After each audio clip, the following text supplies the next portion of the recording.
Welcome to the first of 3 experiments for this unit. This one's called Properties of Tangents to a Circle.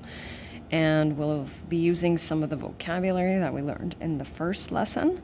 So each of these concepts in this unit requires an experiment before we look at the mathematical applications of it. So you will need a ruler and as well as a protractor. And so hopefully you have one kicking around at home in one of those geometry sets that I think you needed to have when you were in elementary school. I don't even know if we ever used them. We probably did. So we'll do this together, and this is important for understanding the mathematical applications of it. So first thing it says to do, and I'm going to read the steps too while we're doing this, is label the center point. And so it doesn't mean that tell me it's the center. It means pick a capital letter to represent it. And so I'm going to use, that's probably the most common, but it doesn't matter. Pick a capital letter. Then it says draw a radius on the circle. And so we know that a radius starts at the center and goes to the edge of the circle. So it doesn't matter where. So starting at the center. And then it says label that point on the circumference of the circle. So I need to pick another letter. So I will pick A. And then it says, step number 3 says, draw a line that touches the circle only at the end point of the radius. I'm going to have to turn a little bit here. So I want you to be able to see me draw this. This is going to be a little tricky, especially because the circle is fairly large. So we only want it to touch the edge of the radius. So there it is. Put 2 points at the end of the tangent. So there's one dot there. And label them. So once again, I need 2 more letters. We'll go with X and Y. And then it says measure the angle between the radius. So there's the radius and the tangent.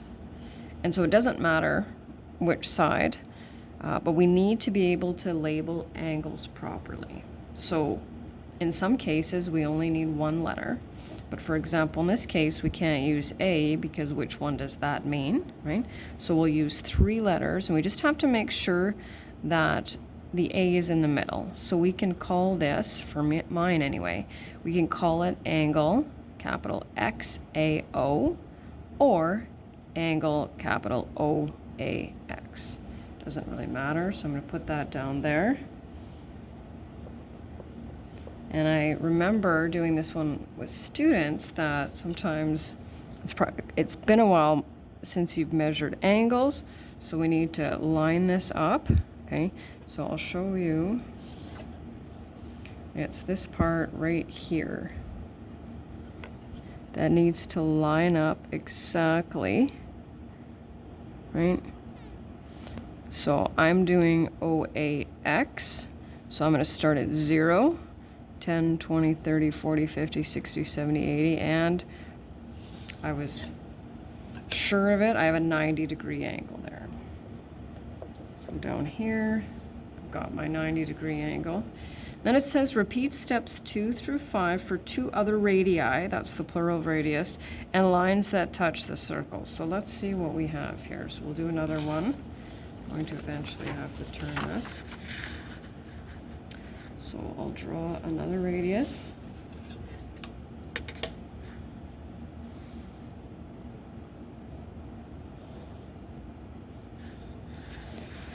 And I need to label it with, I'll call it B.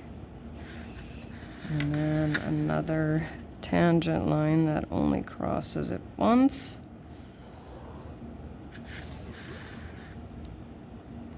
Call this one MN.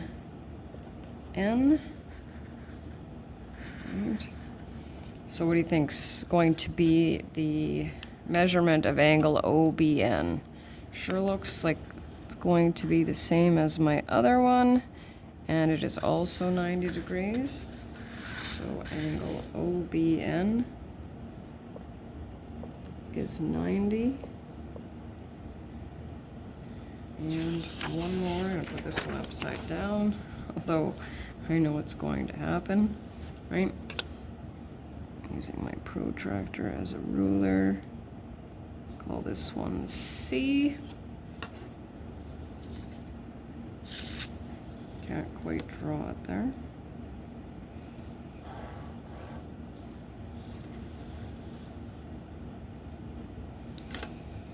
And I'll just call this one QR. So this time I'll go angle OCQ. And you know, just like I know, it's also going to be 90 degrees, right? And as a little, yeah, it's 90 degrees. So that for me is angle OCQ. And so what do we notice about all of those angles? Well, they are all right angles.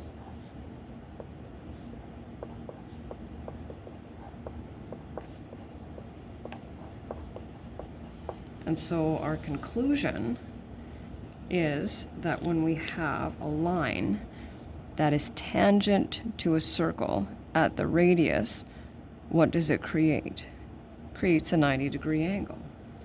And in the next lesson, we'll be looking at applications with that. And that's it.